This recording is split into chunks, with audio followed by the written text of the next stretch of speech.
Pagdating ko ng school, ipinarada ko sa gilid. Malapit sa may main gate ang kotse ko. Pwede ko namang ipasok sa lubong kotse ko at doon na lamang iparada dahil may parkingan naman sa loob. Ngunit mas gusto kong dito sa labas lamang magpark ng kotse. Gusto ko maglakad mula sa may gate, papunta ng classroom namin. Ninanamnam ko kasi ang bawat segundo, minuto, at oras na nandito ako sa school. Dati kasi kapag pumapasok ako ng school, palagi ako nagmamadali, kaya hindi ko man lang ma-enjoy na tanawin ang magandang kapaligiran ng school namin. Noon kasi nagmamadali ako makapasok ng classroom para gawin ng mga assignment o projects na hindi ko kinakayang gawin sa bahay dahil sa kakapusan ng oras. Pero ngayong wala na akong inaalala, ini-enjoy kong aking sarili bilang isang estudyante. Hi Gianni, pwede bang sumabay sa'yo papuntang classroom? Tanong sa akin ng kaklase kong si Migs na bigla na lang sumulpot sa tagiliran ko. Sure, hindi ka naman siguro magpapakarga sa akin at di rin naman ako may-ari ng daanan para pagbawalan kang maglakad kasabay ko. Pabirong sagot ko sa kanya. Napangiti ako na mapakamato sa kanyang ulo. Tila ba nahihiya? Alam ko may gusto sa akin si Migs dahil hindi naman ako manhead para hindi yun maramdaman. Dati kapag lumalapit siya sa akin, hindi ko siya masyadong pinapansin dahil palagi nga ako nagmamadali. Pero ngayon okay lang na makipag-usap ako sa kanya para naman makapag-build ako ng friend relationship sa aking mga kaklase. Gagraduate na lamang kami sa grade 12. Tanging si Silva lamang kaklase ko na malapit sa akin. Siyempre, best friend ko siya at matagal ko na siyang kaibigan. Pagdating namin sa classroom, inulan kami ng tuksuhan.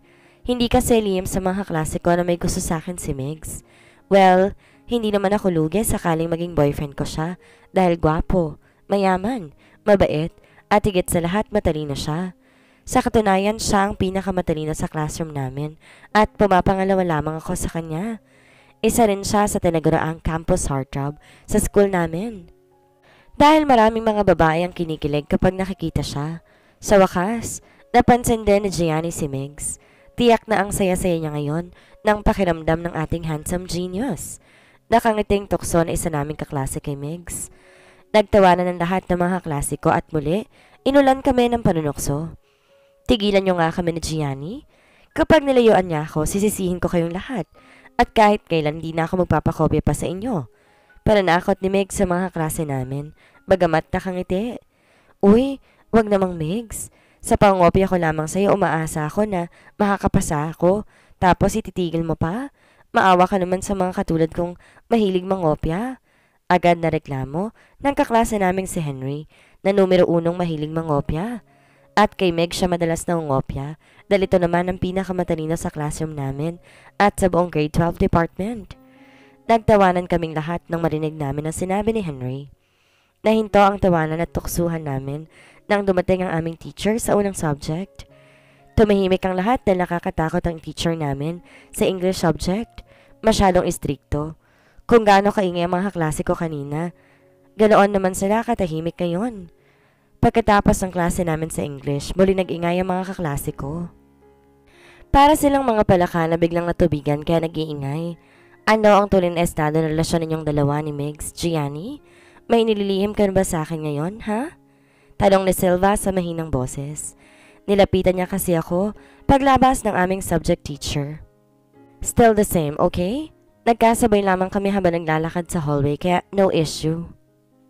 Ang mga klase lang naman natin ang mahilig gumawa ng issue.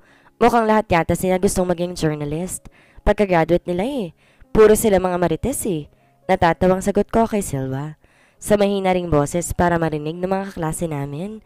Lalo na yung mga chismosong kaklase namin. Mga certified marites. Akala ko pa naman, totoong may improvement ng relasyon ninyong dalawa. Sayang naman kung hindi ka magkakagusto sa kanya. Gayong gwapo, mabait, matalino at mayaman siya. Full package na siya, Gianni. Nasa kanya ng lahat ng hinahanap na isang babae sa isang lalaki. Kaya bakit di mo siya magustuhan? Baka nakakalimutan mo. May asawa ko sa ngayon, Silva. At saka, gwapo at mayaman din naman ang asawa ko. Nakangiting sagot ko sa kanya. Obvious na boto siya kay Migs.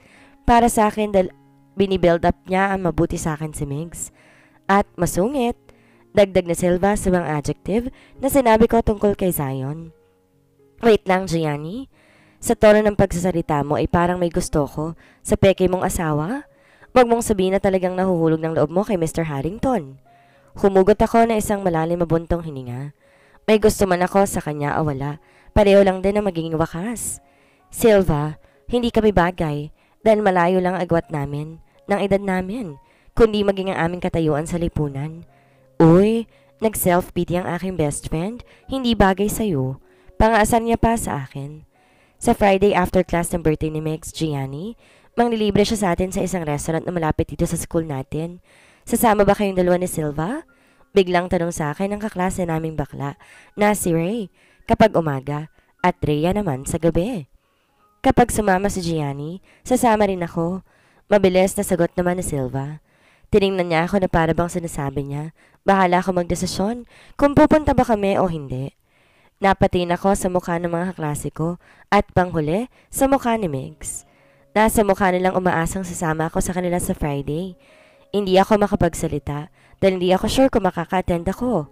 Tiyak kasi nga hanapin ako ni Zion kapag dumating siya galing sa trabaho at di niya ako madatnan sa bahay.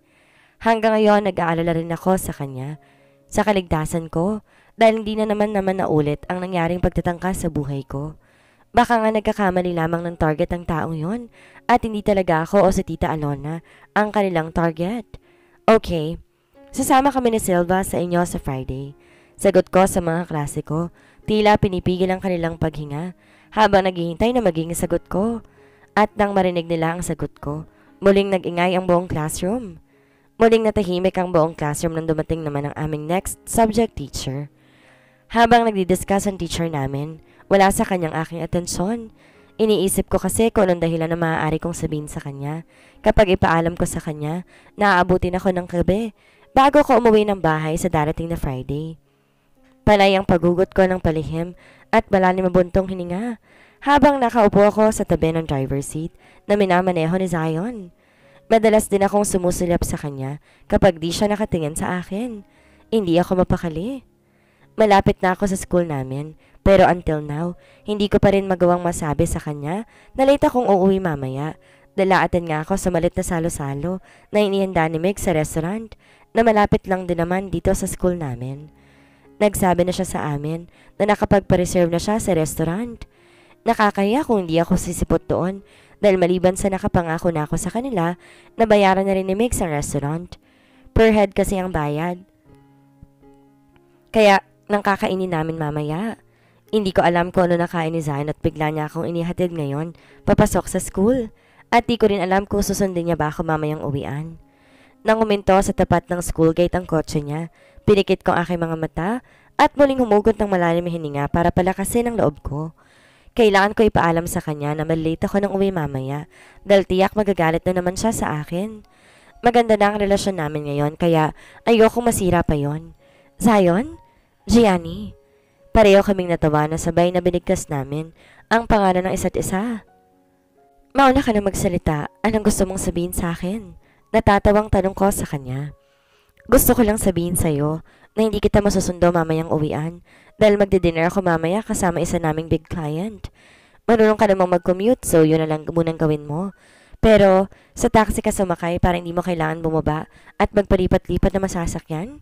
At panghuli, mag-iingat ka sa pag-uwi mo. Mahabang bili niya sa akin.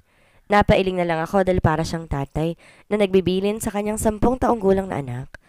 Okay po dad, susundin ko ang binilin mo. Di napigilang biro ko sa kanya. Ano nga palang sasabihin mo sa akin kanina? Sasabihin ko lang na mag-ingat ka rin sa pagmamaneho. Sabi ko sa kanya sa halip sabihin ang talagang nais kong sabihin sa kanya kanina pa. Nagdesisyon akong wag na lang sabihin sa kanya.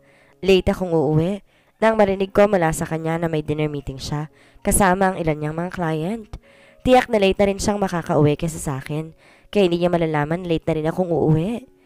Sinabi ko naman kay Lolo Fidel kung bakit late akong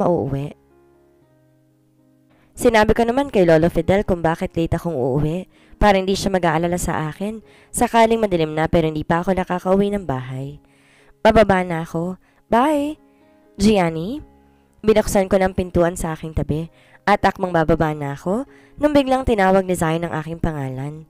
Paglingon ko sa kanya para tanungin siya kung may nakalimutan pa ba siyang ibilin sa akin, sinalubong ako ng kanyang mga labi. Zion gave me an earth-shattering kiss na agad ko namang tinugon. Nangunyapit sa kanyang leeg ang aking mga braso. Kailanman, hindi ako pagsasawaan ng kanyang mga halik. Tumigil din ng 1 minuto ang marubdob naming halikan. Kaya naman parehong hinahabol na namin ang aming mga hininga nang magkalas ang aming mga labi. Ngunit hindi niya inilalayo ang mukha niya sa akin. Sa halip ay pinagdikit niya ang aming mga noo. Parehong nalanghap namin ng mga hininga at nagpapasalamat ako na palagi ako nagtutoothbrush at gumagamit ng mouthwash kaya wala akong bad breath. Siya na may mabangong hininga kaya't napakasarap halikan. Pumasok na ako ng school at baka malate pa ako. Sabi ko sa kanya, tila kasi wala pa siyang balak na pakawalan ako. Okay, paos ang boses na sagot niya sa akin. Akala ko talagang hahayaan niya na akong lumabas sa kotse niya, ngunit muli niyang inangkin ang aking mga labi. Masyado akong marupok kaya muling nangungunyapit sa kanyang leeg ang aking mga braso. Sa pagkakataong to, hindi lamang halik ang ginawa ni Zion. Pumasok sa loob ng aking uniform ang isang kamay niya at pumaloob din sa suot kong bra. Darang na ako sa apoy na lumulukob sa aking kabuuan ng katawan at tuluyang nawala sa aking isip ang tangkang paglabas ko ng kanyang kotse. Tila wala ring kontrol sa kanyang sarili sa Zion. Mula sa aking bibig gumapang pababa sa aking leeg ang kanyang mga mainit na mga labi at mas bumaba pa hanggang humantong ang mga labi niya sa ibabaw ng aking dibdib. Pakiramdam ko mababaliw na ako sa tindi ng sensasyong nararamdaman ko. Tila kinakapos na rin ako ng hininga, ngunit ayoko siyang tumigil sa kanyang ginagawa. Zion? Sambit ko sa pangalan niya. You are so sweet, Gianni. Ani Zion sa pagitan ng paghalik sa aking dibdib. Akmang papanloob na ako sa kanya, sa loob ng aking panty, na bigla kaming bulabugin ng malakas na busina ng sasakyan mula sa likuran ng kanyang kotse. Mabilis akong naghiwalay ni Zion at inayos kong aking sarili. Medyo nagusot kasi ang damit ko at nalis sa pagkakabotones ang blouse kong uniform. Di ako makatingin ng diretso kay Zion dahil nahiya ako sa kanya dahil sa mainit na eksenang pinagsaluhan namin. At kung hindi lamang istorbong sinang yon, baka kung saan na kami nakarating bago pa man ako bumaba sa kotse niya. Lalabas na ako. Mabilis kong paalam sa kanya. Hindi ko na hinintay na makasagot pa siya. Agad ko nang binuksan ang pintuan at nagmamadaling lumabas ako sa kanyang kotse. Diretso ako naglakad papasok ng gate nang hindi lumilingon sa kotse ni Zion. At nang sa tingin ko umalis na siya, saka pa lamang ako lumingon. Napahugot ako ng malalim mabuntong hininga. Tila ngayon lang ako nakahinga ng maayos. My gosh, Gianni, nakakahiyang ginawa mo. Hindi mo naman boyfriend si Zion at lalong di mo siya asawa dahil peke lamang inyong relasyon. Pero hinayaan mong sarili mong halikan niya at damhin ang kanyang kamay nang iiningatan mong hiyas. Sermon sa akin ang maliit na tinig sa loob ng aking utak. Malakas kong ipinilig ang aking ulo. Para mawaglit sa aking isip ang boses na iyon. Wala akong pakialam sa sinasabi niya. Ang mahalaga sa akin, masaya ako ngayon. Hoy, anong ginagawa mo, Gianni? Pangugulat sa akin ni Silva na hindi ko namalayan. Nasa likuran ko na pala. Naabutan niya kasing pinipilig kong aking ulo ng malakas. Inaalog kong ulo ko. Para kasing nabibingi ako dahil nalagyan ng tubig ang tenga ko nang maligo ko kanina. Palusot ko sa kanya. Bakit namumulay ang mukha mo? Para kang nahuli ng dad mo na nanonood ng porno. Kantsaw niya pa sa akin. Inawakan niya ako sa braso at napakulot siya ng noo nang maramdamang mainit ako. Bakit ang init ng balat mo, Gianni? May sakit ka ba? Nag-aaral lang tanong niya sa akin. Biglang napahawak ako sa aking mukha. Tapos sa aking mga braso. Hanggang ngayon nag-iinit pa rin ang katawan ko dahil sa ginawa namin ni Zion sa loob ng kanyang kotse. Mabuti nilang hindi ako nakita ni Silva na lumabas sa kotse ni Zion. Dahil kung nagkataong nakita niya ako, tapos napansin niyang namumulat nag-iinit ang balat ko, tiyak na mag-iisip siya ng mali siya. Although totoo namang may mali siyang ginagawa namin ni Zion. Wala akong sakit, Silva. Okay lang ako. Naglakad lang kasi ako mula ng sasakyan ng taxi, papunta rito sa school, kaya mainit ang balat ko. Siyempre, pinagpawisan ako. Muli kong palusot sa kanya. Mabuti na lang mabilis ako makaisip ng palusot sa kanyang mga tanong. Bakit? Nasaan ang kotse mo? Nasa talya ng kotse ko. Inaayos dahil may sira. Sagot ko sa kanya. Bakit pandami mo yatang tanong ngayon? Gusto mo bang maging reporter kagaya ng mga kaklase namin? Nangiinis pang tanong ko sa kanya. Ang ibig kong sabihin na reporter ay ang pagiging chismoso-chismosa ng mga kapitbahay at kaklase namin. Baliw! Natatawang sagot ni Silva bago na unang naglakad sa akin papunta sa classroom namin. Gianni's POV. Pagkatapos ng klase namin para sa last subject, nagtungo kami sa restaurant, ngunit 7 na nagsabing hindi sila makaka-attend, kaya 13 lamang kami na patungo sa restaurant para mag-celebrate sa birthday ni Migs. Maganda ang restaurant na pinili ni Migs. Pwede mag-inuman sa loob, lalo pat naka-reserve ang buong restaurant para lamang kay Migs. Iba talaga kapag mayaman, kapag magpa-reserve ng buong restaurant para lamang iselebra ang kanilang birthday. Halos kalahati ng restaurant sa lamin ng dingding, kaya't kitang-kita namin ang mga taong nagdaraan sa labas. Kinantahan namin si Migs ng birthday song at nag-blow the candle bago kami nag-umpisang kumain. Puro masasarap ang mga pagkain na kahain sa harap namin, kaya natitiyak ko, marami akong makakain ngayon. Nasa kalagitnaan kami ng pagkain nang tumayo si Migs at itinaas ang wine glass na may lamang alak. Maraming salamat at sinamahan niyo ako sa espesyal na araw na to. Ito ang pinakamasayang birthday ng buhay ko. Wika ni Migs sa aming lahat. Tumayo rin kami, tinaas sa ere ang aming mga baso na may laman ding alak. Lahat kami nasa legal age na kaya maaari na kaming uminom na nakakalasing na inumin. Cheers sa ating lahat! Cheers! Masayang sambit naming lahat pagkatapos ay sabay-sabay naming ininom ang alak sa aming mga baso. Sa tingin ko kaya itong pinakamasayang birthday mo dahil nandito si Gianni. Nakangising panunokso ni Henry kay Migs. I agree. Segunda naman ni Silva pagkatapos ay pilang kinindatan ako. Ligawan mo na kasi sa Gianni, Migs. Parang di ka na hanggang tingin lang. Ayaw mo bang mahalikan sa Gianni? Muling kantsaw ni Henry kay Migs. Di ko napigilan ang biglaang pagpasok ng imahe ni Zion sa aking isip nang marinig kong salitang halik. Nanariwa tuloy sa aking isip ang mainit na eksena na pinagsaluhan namin ni Zion kaninang umaga. Dahil doon biglang namula sa pagkapahiya ang mukha ko. Namumula si Gianni, tingnan nyo. Nahihiya siya kay Migs. Kantsaw sa akin ni Ray nang makita niyang namumula ang mukha ko. Sa malas na pagkamala niyang nahihiya ako kay Migs, kaya bigla ako nag-blush. Inulan kami ng kantsawan dahil sa pag-isip nila na si Migs ang dahilan kung bakit ako biglang nag-blush. Wala silang kaalam-alam na si Zion at ang ginawa namin kanina ang dahilan kung ba't ako biglang nag-blush. Hindi naman kasi nila nakilala si Zion maliban kay Silva. Kay, tumigil na nga kayo. Baka mag-walkout bigla si Gianni. Kayong pagbabayaran ko sa mga kinain ninyo. Natatawang pagbabanta ni Migs sa mga klase namin bago ako binalingan. Pasensya ka na sa mga klase natin, Gianni. Ano mo namang mahihilig silang mang-asar? Okay lang. Matipid kong sagot sa kanya. Itinoon ko na lamang ang aking atensyon sa pagkaing nasa harapan ko. Try mong crispy pata nila dito, Gianni. Sobrang masarap at crunchy. Kumuha si Migs ng hiniwang crispy pata at nilagay sa pinggan ko. Nakakaingit naman. Ang sweet naman ni Migs. Kwento ni Ray habang napapakagat sa kanyang mga labi. Nagtawanan na lang kami sa kanyang reaksyon. Akmang titikman ko ang crispy pata nilagay ni Migs sa pinggan ko nang biglang tumunog ang cellphone na nakapatong sa tabi ng aking pinggan. Pangalan ni Zion na nakita kong nakarehistro sa screen ng cellphone. Wala sana akong balak sagutin siya dahil baka marinig niya ang background ko. Malaman pa niya na wala naman ako sa bahay. Ngunit hindi tumigil sa pag-ring ang cellphone ko kaya't napilitan akong sagutin ang tawag niya. Come out right now. Mariin ang boses na utos sa akin ni Zion. Di pa nga ako nakakapagsalita. Ilunahan niya nagagod ako sa pagsasalita. Anong ibig mong sabihin? Nagtataka kong tanong. Bakit niya ako pinapalabas? Alam ba niya kung nasan ako? Look outside the restaurant. Ginawa kong sinabi niya. Tumingin nga ako sa labas ng restaurant at halos malaglag ako sa kinaupuan ko na makita kong nakatayo sa labas ng salamin na dingding ng restaurant si Zion at madilim na madilim ang mukha. Anong ginagawa mo rito? Akala ko may dinner ka sa client ninyo.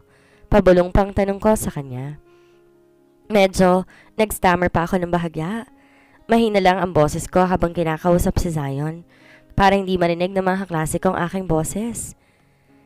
Sa kaya ka nandyan ngayon at katabing lalaking yan dahil iniisip mo na hindi kita makikita dahil may dinner ako sa isang client. Ganon? Sabi niya habang nakatingin sa akin sa transparent na dingding ng restaurant. Ngayon nahihiling ko na sana hindi salamin ang dingding ng restaurant para hindi ako nakita ni Zion sa loob. Birthday! Lumabas ka ngayon din kung ayaw mong puntahan kita dyan. Mariing banta niya sa akin na tila nauubusan na ng pasensya. Pwede bang tapusin ko muna ang pagkain? Lalabas ka?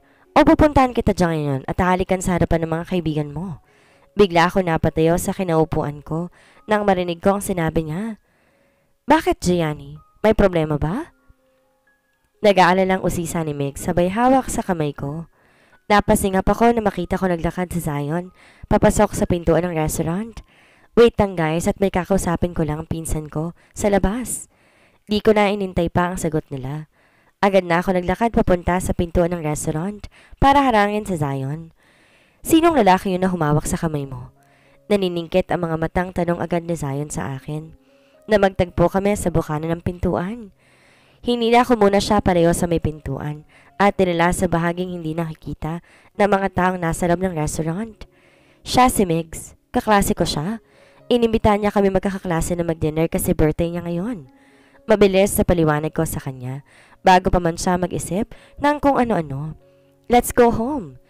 Inawakan niya ang braso ko at akmang hihilahin niya na ako papunta sa nakaparado niyang sasakyan. Ngunit mabilis kong pinigilan ang kanyang kamay. Nakakahiya naman kung basta na lamang kong aalis nang di nagpapaalam. At saka anong sasabihin ko sa kanya sa Lunes kapag magtanong siya sa akin kung bakit bigla na lamang kong umalis. Muling naningkit ang mga mata ni Zion sa pagkakatingin sa akin. Yan talagang inaalala mo? O ayaw mo lamang umuwi dahil sa lalaking yon? Di ko napigilang paikutin ang aking eyeballs. Sa tono ng kanyang palalada, halatadong nagsiselos siya kay Migs. Bagamat nagtutuwa ako na nagsiselos siya, ayoko naman na mag-isip siya ng hindi maganda sa akin. Nagkakamali ka ng iniisip mo. Kung gusto mo makijoin ka sa table namin. Hamon ko sa kanya. Alam ko naman kasi, tatanggihan niya ang paghamon ko sa kanya. Sure, why not? Biglang sagot ni Zion na kinalaki ng aking mga mata. Hindi ko kasi inaasahan na hindi niya tatanggihan ang hamon ko sa kanya.